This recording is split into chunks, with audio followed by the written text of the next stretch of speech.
wrong microphone. Hey everybody, sorry I turned on the wrong microphone again. Welcome, low ego action heroes. I'm Debbie Levitt from Delta CX, and welcome to my live webinar, episode 234. And this one's going to be a double header today, since we're going to cover kind of two topics that go together. Are CX and UX practitioners delivering value in their jobs? And then we're going to transition into, are you being gaslit about that? As you might imagine, my answers are yes and yes, but we're going to talk about that today. Hi, Ana Lucia. I'm gonna be reading some articles that I've written on these topics, and I want you, if you're watching live, to comment live, comment, ask questions, challenge me, disagree, whatever you like. If you're watching the YouTube version, please leave a comment there. I always answer them personally. And a quick thank you to all of our Patreon members. Thank you especially to the paid Patreon members. That starts at just $1 American a month. Hopefully, I'm delivering that much value to you, but I know not everybody feels like they have a dollar right now, so I promise you I get it. And we also have a free tier. So if you want to be part of the Patreon or on the motorcycle driving by, I don't know if you can hear that. If you want to be part of the Patreon and be among the first to know stuff, you can still join at the free level, patreon.com/cxcc. Let us jump right in to, I've got all the wrong windows coming up. Give me one moment. All right, let's try this. I've got a new layout for my screen. Everybody can tell me better new way, better old way. Let's give it a try. Let's see if I click this, does it work? Sort of, yes. Okay, here's me and the chat room. Am I pointing in the right way? Let's see. Chat room. And these articles are available both in my LinkedIn newsletter and on Medium. And so you can find them anywhere. Am I pointing in the right direction? Yes. Should be without a paywall.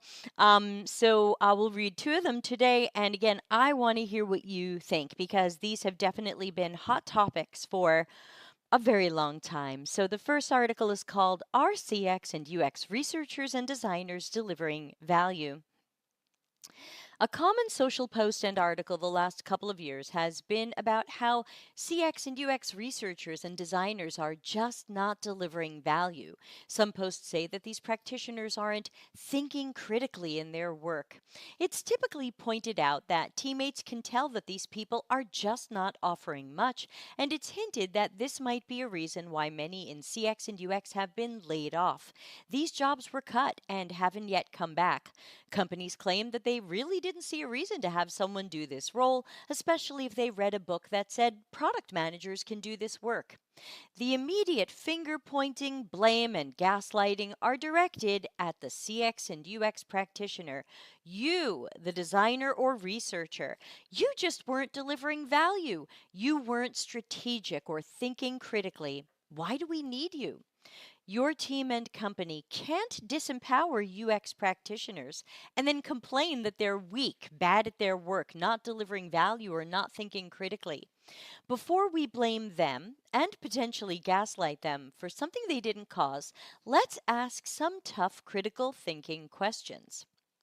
I recommend reading my other article series, which was a two-parter, The Immediate Value of CX and UX Research, which we did on this channel some time ago.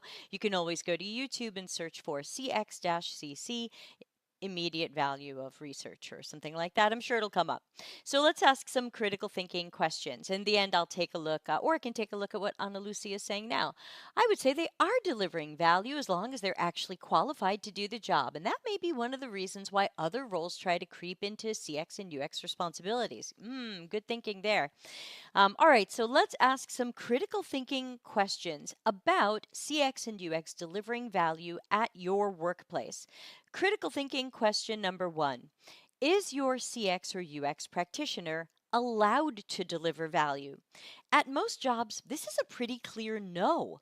Does your company or team empower CX and UX practitioners to do the job they were hired to do and to do it well? If not, there is no way they can deliver value, and it won't be their fault.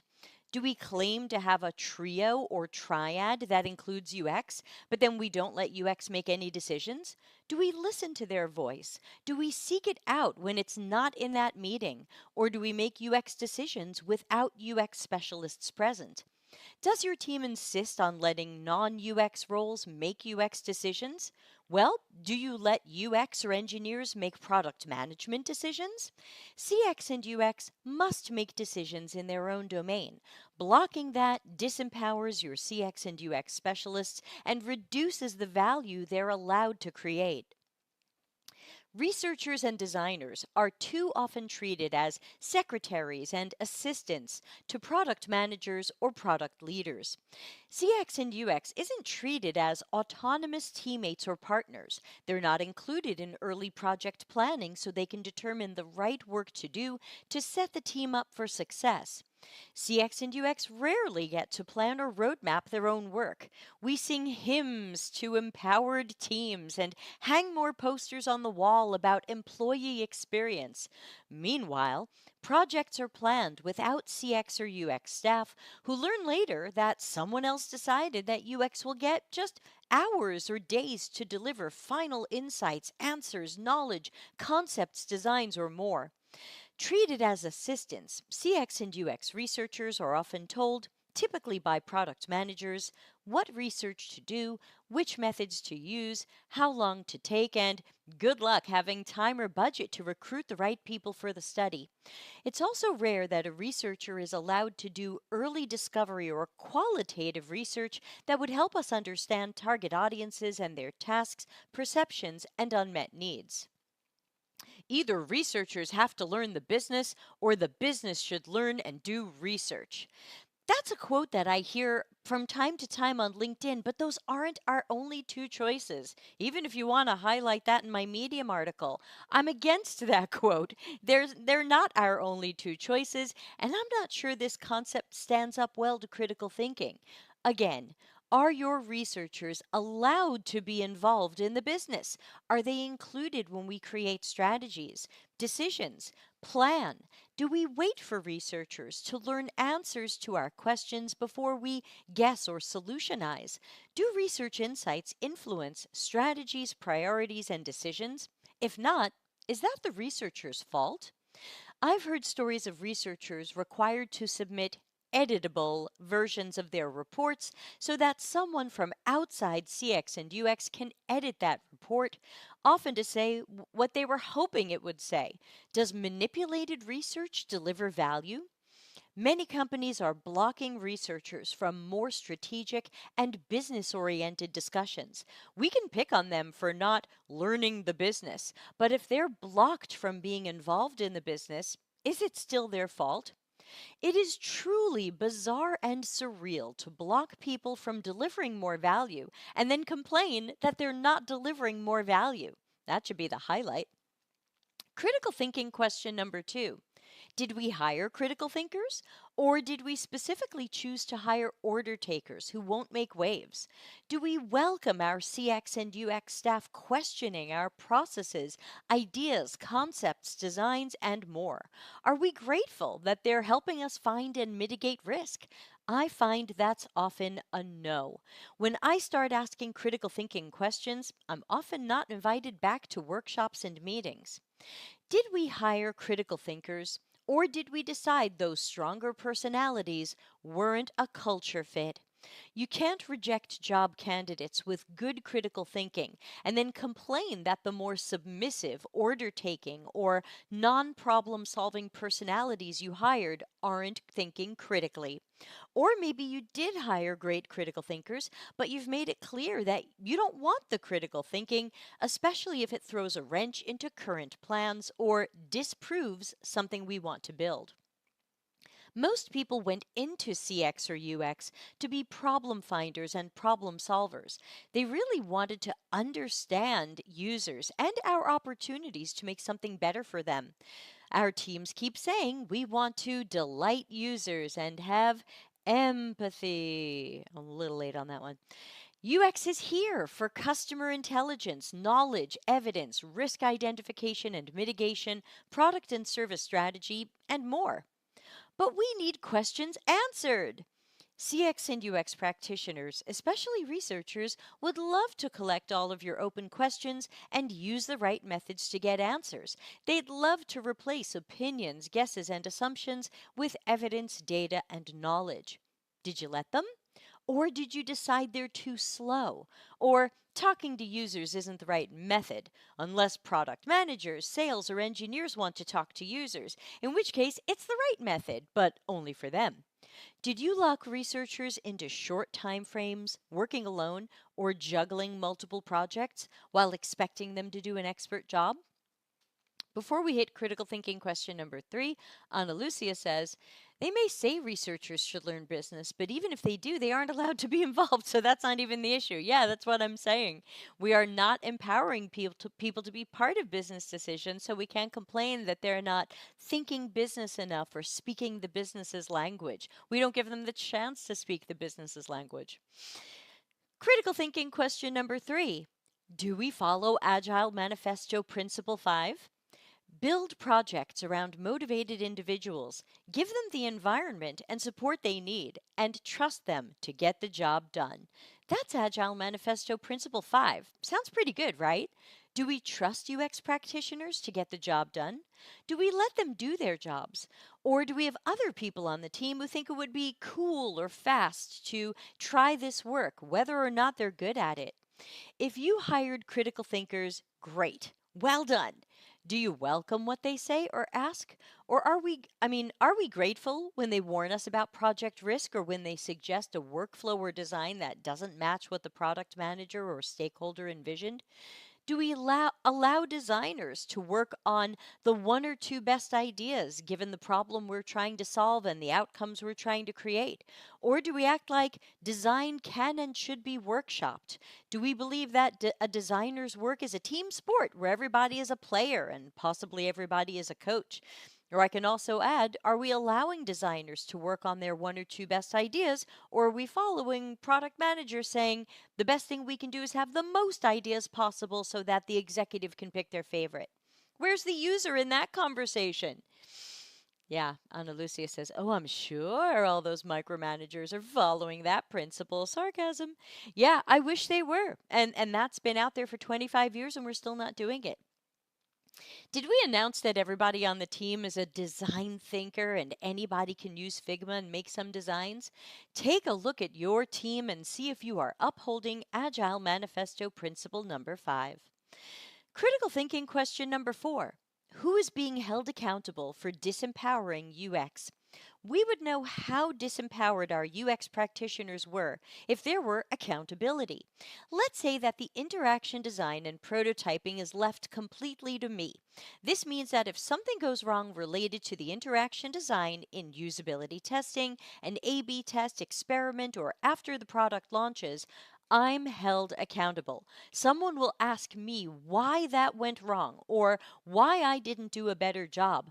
I want those questions because perhaps the answer is how disempowered I was and how little time I got to do my job well, or how thin I'm spread across multiple projects that expect me to deliver genius work in what feels like hours. Accountability would also fix many of our process problems. If a product manager decides they're the researcher and or the designer, and then this feature fails in small or large ways, they should be held accountable. Someone might decide that this PM cannot be the researcher or designer in the future because it's too likely to produce failure. If a PM could be demoted, fired, lose some of their budget, end up on a performance improvement plan, or experience some other consequence because they did UX work poorly, perhaps they would want to leave that work to specialists. What is the value of a strategic role who helps the team know how to go in the right direction? That's CX and UX, but only if we allow them to execute strategically. If we hire for order takers or if we hire critical thinkers but demand that they just take orders, there's only so surprised we should be that these people are not strategic or delivering value. We blocked them. If someone taking your orders isn't delivering value, perhaps your orders lack value. If someone following your strategy isn't delivering value, perhaps your strategy is poor. Look for the root causes, which might not be the practitioner. UX practitioners are sometimes not delivering value or critical thinking to their teams. This is unfortunately true, but the questions that need to accompany this statement are: were they empowered to think critically and deliver value? Were they encouraged to do so? Did their performance assessment include their critical thinking?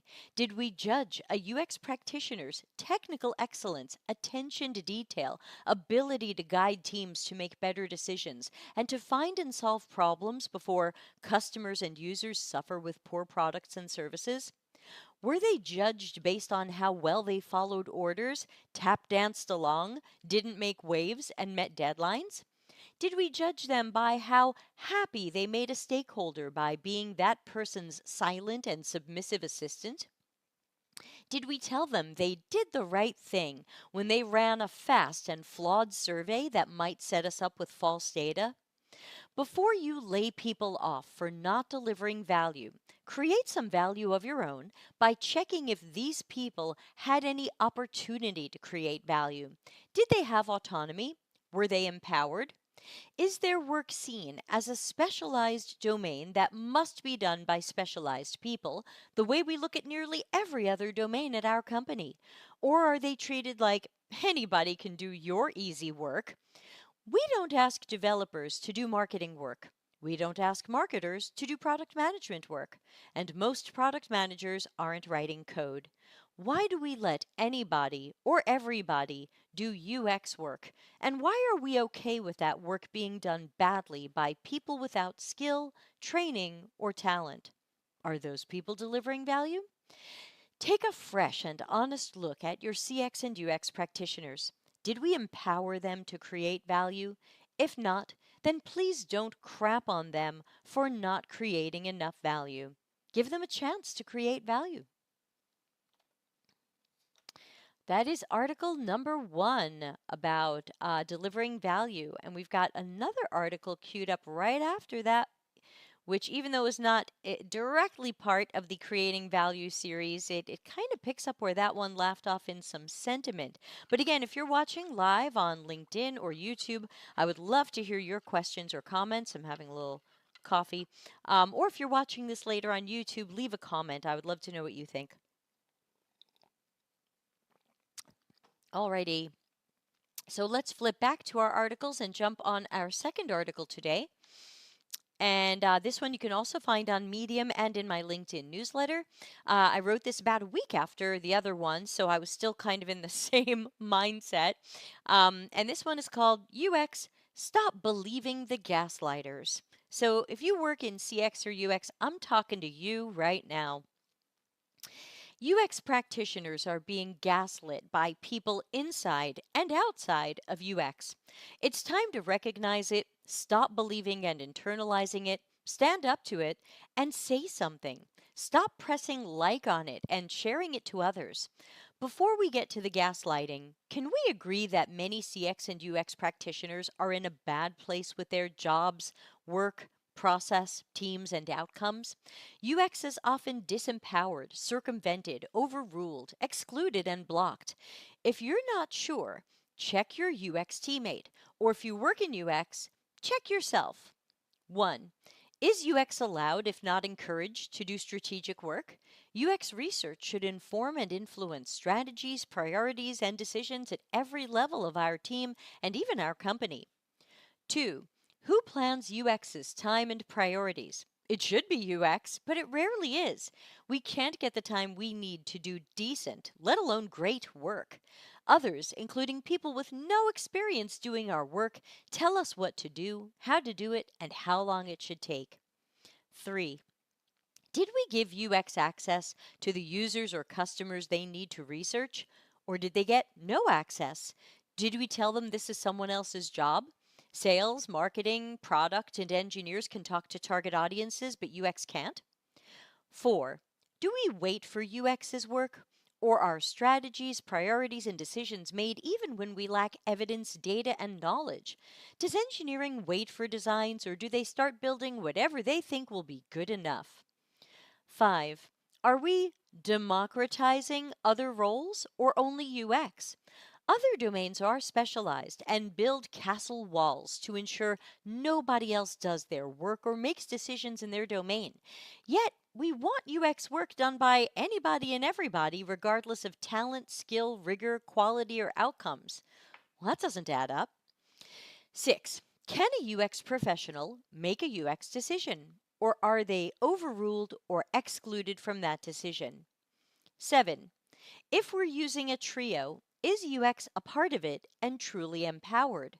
A trio or triad comprised of one person each from product, UX, and engineering is supposed to empower at least those three people to create strategies and decisions together. Is it happening?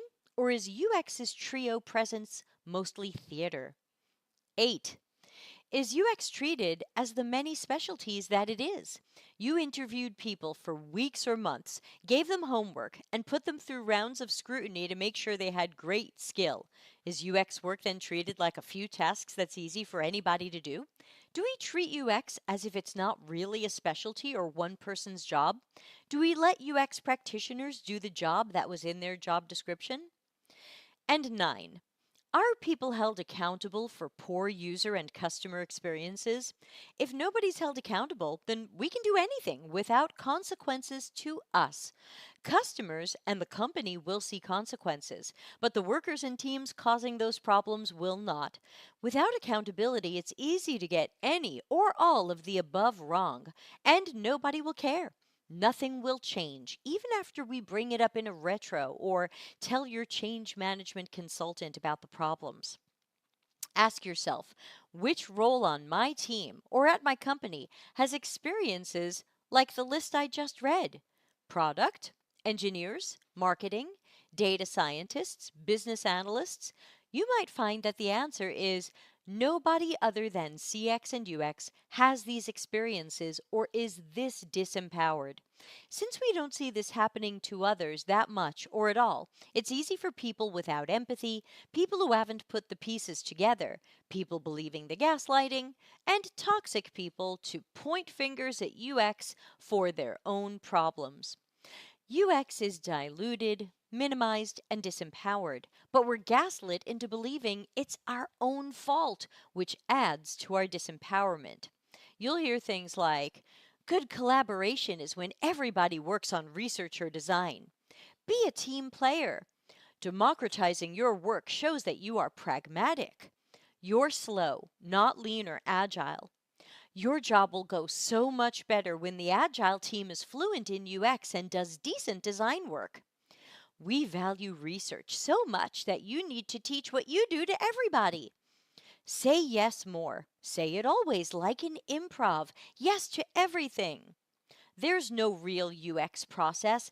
UX is just a few skills or tasks that just need to get done. You didn't deliver value. You didn't help the business strategize or make decisions.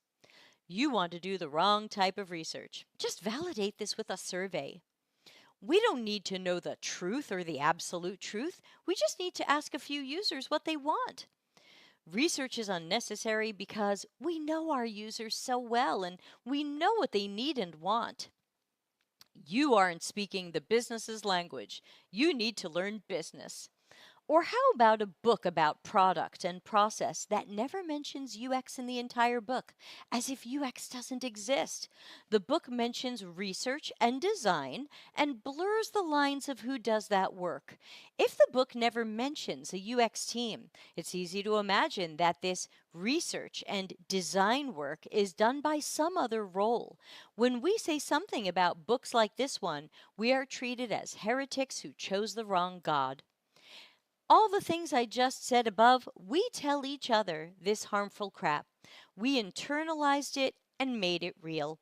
People write shitty articles telling you how you did the wrong research, you weren't strategic enough, and you failed to deliver real business value, as if you were empowered and encouraged to do this at your job, but you failed. As if your job treats you like a valued, equal, and strategic partner with all the resources we needed to do high value work. But nope, we just didn't bother doing high value work. We press like. We share those articles and we tell ourselves and each other that we had so many opportunities to influence business strategies, priorities, and decisions. And it's not that we were blocked or disempowered. We just didn't take those opportunities that we had. By the way, this is a this article was written somewhat in a direct reply to the infamous UX Research Reckoning article that is a giant pile of gaslighting. We know now that saying yes to questionable methods, trainers, and models didn't improve our jobs, didn't give us more autonomy, or sell the value of design. We know now that what we were sold on, sorry, let me say that again. We know now that what we were sold on doing hasn't ended up right for anybody. Our jobs suck, teamwork sucks, power struggles at work suck, products and services suck, customer experiences suck, customer support tries to clean up our messes, we ignore complaints and problems, and we put important things in the backlog or icebox for some other month or year. We pretend this process and approach work, but we're barely fooling ourselves, and customers know we suck. UX has little or no power to do the job description they were hired to do, but they're gaslit and told it's their fault. The implication is that if UX had just done something differently, everything would be fine. They caused their own problem and didn't fix their own problem. It's also amazing how we sometimes don't hear these things until our jobs are ending. Where were our managers and teammates to tell us while we were still employed that we didn't deliver enough value and here's how to change your work so that you're delivering more value? Why didn't our manager notice that we were doing so much wrong, empower us to do better, and help us deliver that amazing value that everybody now complains we didn't deliver? It's gaslighting. It's abusive and it's harmful. And most importantly, it's not true. It's exponentially worse when we hear this from someone who should be our own, one of us. I could name names, but I don't have to. You know who I'm talking about. And no matter who says this, it's time to stop believing the gaslighting. It's time to stop believing UXers who told you you didn't deliver enough value without understanding how you were blocked, belittled, and blamed.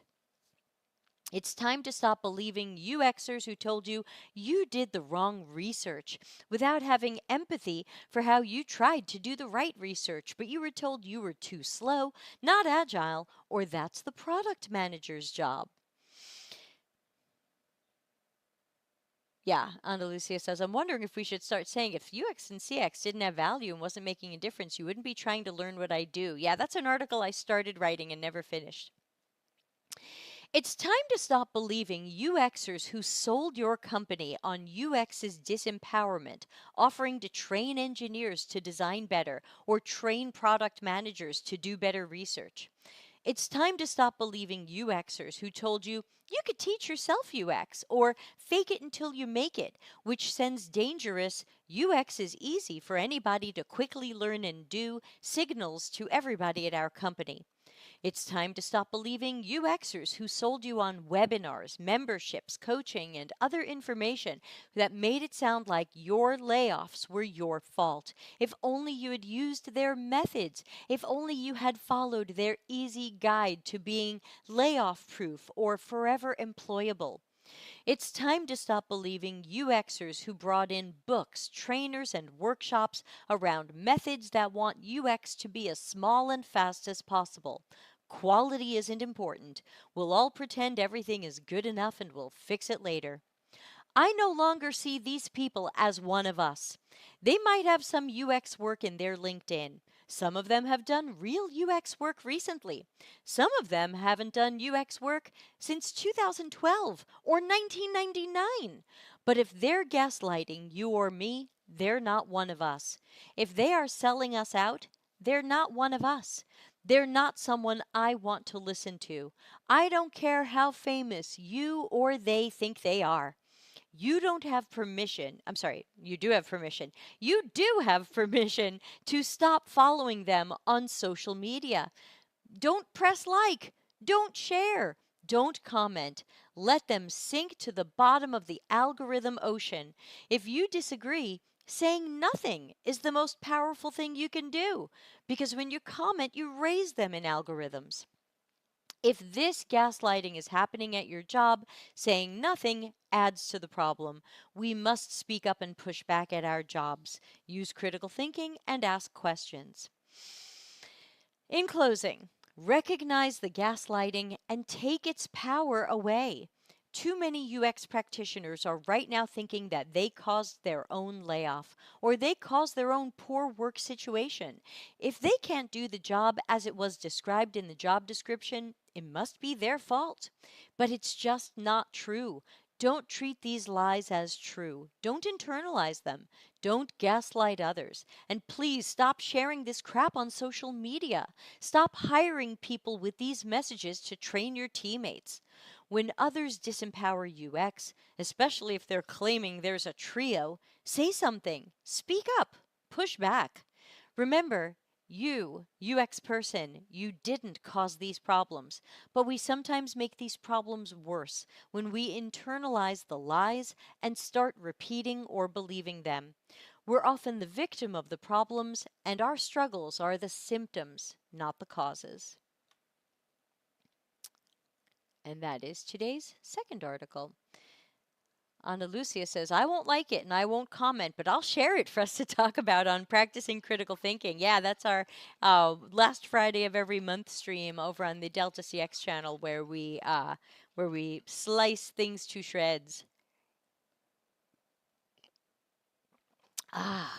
Any comments, questions, thoughts, agreements, disagreements? I'm happy to hear from anybody who happens to be watching live.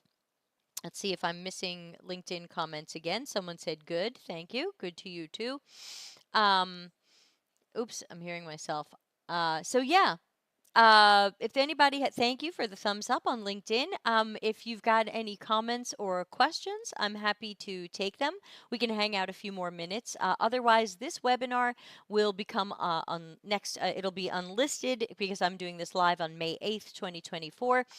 It'll go to my paid Patreons for 2 weeks, and then it'll be available for everybody. So if there's somebody who you think needs to hear this message, this will be archived on YouTube in our podcast playlist, and you can find it there and share this out, because I think as we keep seeing these articles about you caused your own layoffs, you did the wrong research, this is all your fault, and of course it's usually some often guy, sometimes not guy, trying to get themselves work or consulting work by looking like a great leader. I don't want that person as my leader.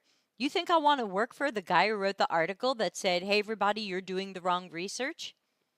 And then made up fake types of research that don't even make sense, that we tore to pieces on a critical thinking stream. I don't want to work for him.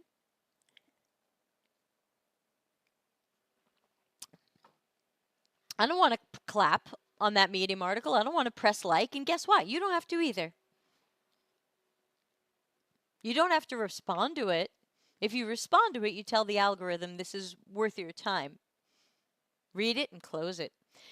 Ana Lucia says, maybe we will have to stand up for ourselves more often and more loudly, debunking the gaslighting and the lies. Maybe it'll reach whoever needs to learn about what is happening behind the curtain. Yeah, I really do hope that non-UX people watch some of these streams, or someone shares it to some of their coworkers, maybe their manager or product manager, engineer, anybody, just to be for that person to say, hey, this is what's going on for me. I'm having trouble talking about it. I'm having trouble putting it into words. But this article says a lot of the things that I'm experiencing. And yeah, maybe it should go to HR people, or, if your workplace has operations managers or change management consultants. So this is the kind of video that you can certainly share out. So with that, I think I will wrap up for today. We're not going to have too many streams this month because I am traveling. If there's anything I can do for anybody, I will be in our communities. You can join our Slack and our Discords. Find them at deltacx.com/links. And of course, I hope you'll join our Patreon, even at the free level. And other than that, let's see, when is our next event? I think it's Monday. Yes. Oh, Monday we're doing another webinar at our old time, everybody. Remember our old time of 6:30 p.m. Italy? I'm going to be trying to move stuff back to our old times. I think people liked streams better then. So we'll be in a transition period through mid-June. Some will be in these 11 and 3 o'clock Italy time ones, and some will move back to the 6:30. So always check cxcc.to/events for when the heck things are. Monday, I'll be back doing the generic book X webinar. And I wrote that article after someone said to me, why can't we just piggyback on what Teresa Torres is saying? Try to, get some attention and then say something different. And this article speaks to that. So, thanks again, everybody. Have a great rest of your week. I'll be on airplanes headed over to America, and I hope to see everybody soon in my communities. Bye.